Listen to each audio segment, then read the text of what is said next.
$1,000 challenge officially শুরু হয়ে গেছে। Good luck. ঠিক আমার পেছনেই $5,00,000 রাখা আছে। এবার দেখা যাক কি হয়। এখন থেকে এটাই আমার বাড়ি, কেউ চাইলেও এই সার্কেল থেকে আমাকে বের করতে পারবে না। $5,00,000 এটা পুরোটাই আমার হবে। আমি 27 ঘন্টা ধরে এখানে জার্নি করে এসেছি, তাই আমি অন্তত 27 ঘন্টা এখানে টিকে থাকতে চাই। বিশ্বাস করো, এটা দেখে যতটা সহজ মনে হচ্ছে ততটা নয়, কারণ মাত্র 30 মিনিট পেরোবার পরেই এটা হলো। আমরা আমাদের প্রথম এলিমিনেশন পেয়ে গেছি। ও কেউ টাচ করেছে। কেউ লাইন টাচ করলো? আমার খুব নার্ভাস লাগছে। স্ক্রিনে দেখাও কে এলিমিনেট হলো।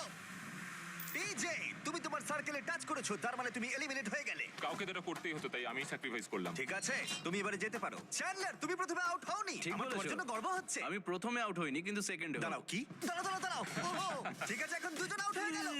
তোমরা হয়তো ভাবছো চ্যান্ডলার কেন, এবং এরকমই আরো অনেক চেনা মুখ এখানে রয়েছে। তার কারণ হলো আমার ভিডিওর প্রত্যেক স্টার কম্পিটিটর এখানে কম্পিট করছে মিস্টার বিস্ট ইতিহাসের সবথেকে বড় ক্রসওভারে। এটা প্রত্যেকে আগে মিস্টার বিস্টের ভিডিওতে কম্পিট করেছে। এরা সবাই জানে কিভাবে জিততে হয়, তাই এটা খুব টাফ কম্পিটিশন।